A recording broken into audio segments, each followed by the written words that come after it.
പച്ച പുതപ്പണിഞ്ഞ എൻ്റെ തോട്ടത്തിലേക്ക് എല്ലാവർക്കും സ്വാഗതം. ഇന്ന് ഞാൻ കാണിക്കാൻ പോകുന്നത് എൻ്റെ വീട്ടുമുറ്റത്തിലെ ഫലം തരുന്ന കുറച്ച് വൃക്ഷങ്ങളെയാണ്. അപ്പോൾ നമുക്ക് ഫലം തരുന്ന വൃക്ഷങ്ങളെ കാണാൻ പോയാലോ. ഇത് ഞങ്ങളുടെ വീട്ടിലെ ചിക്കുമരമാണ്. ഇത് 2 വർഷമായിട്ടേ ഉള്ളൂ ഇത് നട്ടിട്ട്. ഇപ്പോൾ തന്നെ നിങ്ങൾ കാണാം, ഇതിനകത്തൊക്കെ പൂ ഇട്ടിട്ടുണ്ട്. ഇതെല്ലാം നിങ്ങൾ കാണാം ഇതെല്ലാം കായ്ച്ച് കിടക്കുന്നുണ്ട്.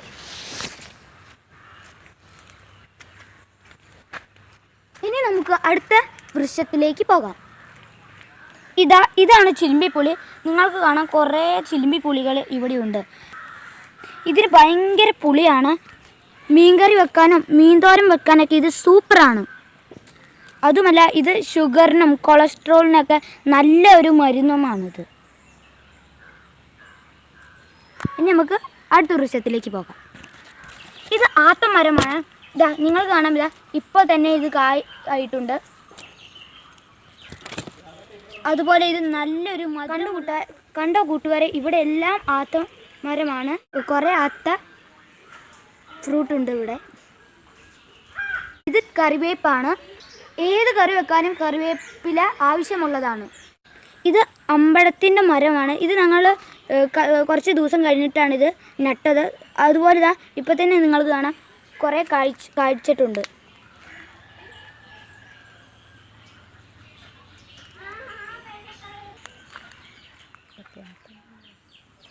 ഇതൊക്കെ ആത്തയാണ്. അതെല്ലാം കമ്പിളി നാരങ്ങയാണ്.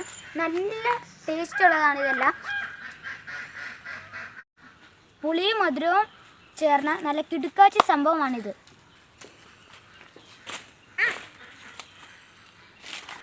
ഇത് കണ്ടോ, താഴെയെല്ലാം ഇത് കായ്ച്ച് കിടക്കുന്നുണ്ട്.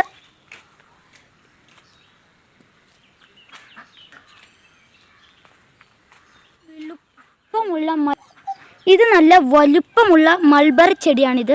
ഇത് ഞങ്ങൾ കഴിഞ്ഞ ദിവസം നഴ്സറി പോയപ്പോൾ ഇത്രയും വലിയ മൾബറി ആയിരുന്നു. ഇത് എടുത്ത് കിടക്കുന്നത് കണ്ടപ്പോൾ ഞങ്ങൾക്ക് കൊതിയായതുകൊണ്ടാണ് ഞാൻ ഈ മൾബറി ചെടി വാങ്ങിയത്.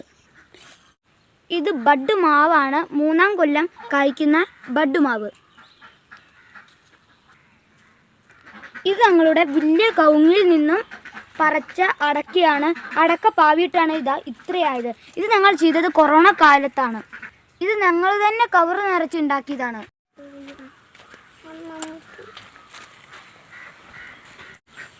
ഇത് ബഡ് ജാതിമരമാണ്. കുറച്ച് വലിപ്പമായിട്ടേ ഉള്ളൂ. അതുപോലെ വയറുവേനയ്ക്കൊക്കെ നല്ലതാണിത്. ആർക്കെങ്കിലും വയറുവേനയ്ക്ക് ഉണ്ടെങ്കിൽ ഇത് കഴിച്ചാൽ വയറുവേന പെട്ടെന്ന് മാറും. ഇത് ബഡ് പ്ലാവാണ്. വർഷത്തിൽ എല്ലാ വർഷവും സമയവും കായ്ക്കും ഇത്. അടുത്തത് ഫാഷൻ ഫ്രൂട്ട്. ഡെങ്കുവിനൊക്കെ ഇത് നല്ലതാണ് ഫാഷൻ ഫ്രൂട്ട്. ഇപ്പം മിക്ക വീട്ടുകളിലും ഫാഷൻ ഫ്രൂട്ട് കാണാറുണ്ട്. ഇത് പൂവൻ വാഴയാണ്. ഇത് കഴിക്കാൻ നല്ല ടേസ്റ്റാണ്. ഇത് ചേമ്പാണ്. അതുപോലെ ഇന്ന് ഞങ്ങൾ വാങ്ങിയപ്പോൾ ഇതിന് കിലോയ്ക്ക് 60 രൂപയും കൂടിയായിരുന്നു. അടുത്തത് റംബൂട്ടാനാണ്. എല്ലാവർക്കും അറിയാം റംബൂട്ടാൻ നല്ല ടേസ്റ്റുള്ള സാധനവുമായിരുന്നു. പീസ് വരെയാണ് റംബൂട്ടാൻ്റെ വില. അല്ല, ഇത് നല്ല എരിവുള്ള കാന്താരിയാണ്. ഈ കാന്താരിയും ചേമ്പും കൂടിയൊക്കെ കഴിച്ചാൽ നല്ല ടേസ്റ്റും വരും. അതുപോലെ ഇത് കൊളസ്ട്രോളിന് നല്ലതുമാണ്. ഇത് പനിനീർ ചാമ്പയാണ്. ഇത് കഴിച്ചു കിടക്കാൻ നല്ല രസമാണ്. ഇത് പേരമരമാണ്. എപ്പോഴും ഇതിൽ നിന്ന് പേര കിട്ടും. ഇത് ഞങ്ങൾ പാകിയ തെങ്ങാണ്.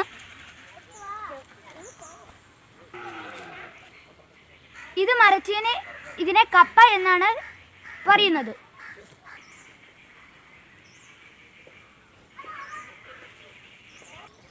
ഇതാണ് ഞങ്ങളുടെ തോട്ടം. ഈ തോട്ടത്തിൽ റംബൂട്ടാനുണ്ട്, വാഴയുണ്ട്, കോവലുണ്ട്,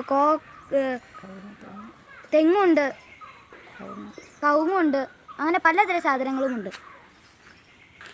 അപ്പോൾ ഇതാണ് മാംഗോസ്റ്റിൻ. ഈ മാംഗോസ്റ്റിൻ പഴങ്ങളുടെ റാണി ആണത്. അതാണ് മാംഗോസ്റ്റിൻ്റെ വലിയ മരം. ഇവിടെയും ഞങ്ങൾ അടക്ക പാകിയിട്ടുമുണ്ട്. അടുത്തത് ഇതാണ് കുടംപുളി. ഇത് 3-4 ദിവസം മുമ്പ് നട്ട ചിക്കുവാണിത്. ഇപ്പം തന്നെ ഇത് കായോട് കൂടിയാണ് ഞങ്ങൾക്ക് കിട്ടിയിരിക്കുന്നത്. ഇനിയും കുറേ പറയാനുണ്ട്. വയലിൽ ഇറങ്ങാൻ എനിക്ക് മടിയാണ്. അതുകൊണ്ടാണ് ഞാൻ ഇത്രയും പറഞ്ഞത്.